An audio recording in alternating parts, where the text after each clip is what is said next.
Pada zaman pemerintahan Raja Moabdar, ada seorang pemuda asli dari Babel yang bernama Zadik. Ia lahir dengan watak yang baik dan dibentengi oleh pendidikan yang baik pula. Zadik jatuh cinta dan berencana menikahi Semir.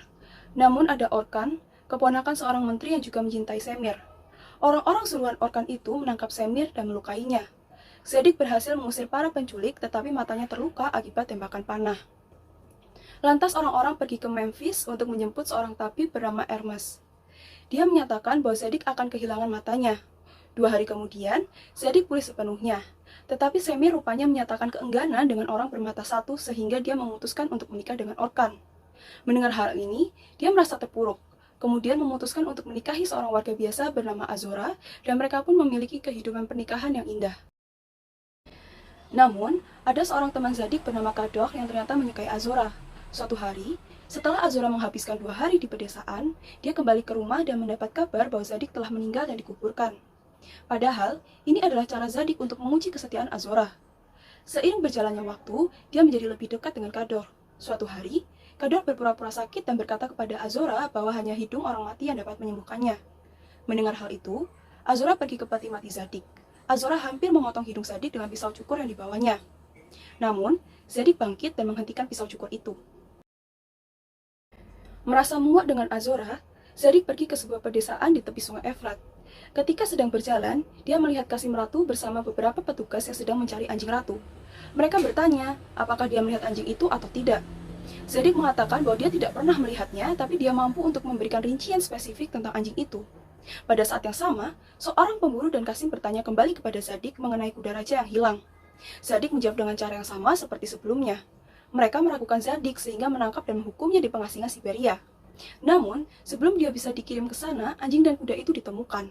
Zadik bagaimanapun didakwa 400 on emas karena menyangkal melihat mereka.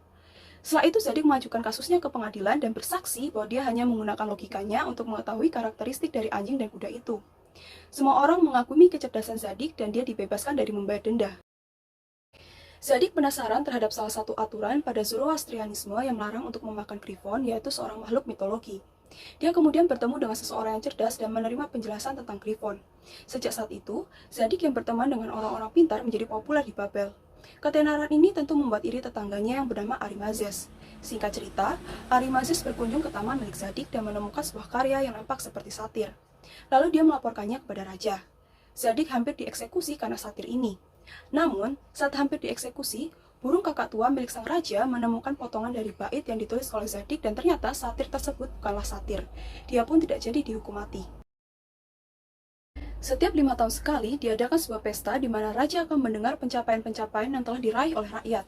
Yang terbaik akan menjadi pemenang dan akan mendapatkan hadiah dari raja. Raja pun memuji seluruh tindakan yang telah dilakukan rakyatnya. Tetapi, dia hanya memberikan mereka 20.000 potong emas saja, tidak dengan piala. Piala itu hanya akan diberikan kepada Zadik karena menurut raja, tindakan Zadik sebelumnya sangat bijaksana.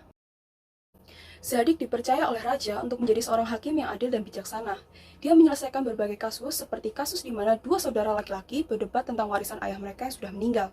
Dalam insiden lain, 2 orang majus yang berdebat mengenai siapa yang harus menikahi seorang wanita yang mengandung anak dari salah satu orang majus itu. Seluruh kasus ini diselesaikan Zadik dengan adil dan bijaksana. Karena hal tersebut, Zadik menjadi populer di kalangan masyarakat. Setiap hari, Zadik menunjukkan kejeniusan dan kebaikannya. Semua orang mengaguminya. Dia mampu menyelesaikan perselisihan-perselisihan yang ada di Babel. Contohnya, ada sebuah pertengkaran mengenai kaki sebelah mana yang sebaiknya digunakan untuk memasuki kuil Mitra.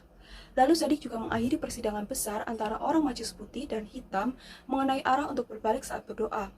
Di sisa hari itu, dia juga menyibukkan diri dengan melakukan beberapa pertunjukan, bertemu dengan para seniman, dan di malam harinya dia menghibur raja serta ratu.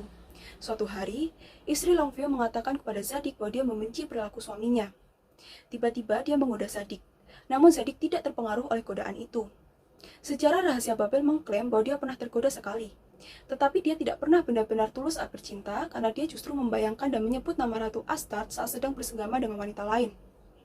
Tanpa alasan yang jelas, Zadik merasa bahwa ada hal yang selalu mengganggunya ketika dia sedang memberi audiensi. Tetapi dia tidak tahu apa hal yang mengganggu itu. Suatu hari, dia bermimpi mengenai seekor ular yang melukainya. Namun sayangnya, Zadik masih belum mengetahui apa makna dari mimpi itu.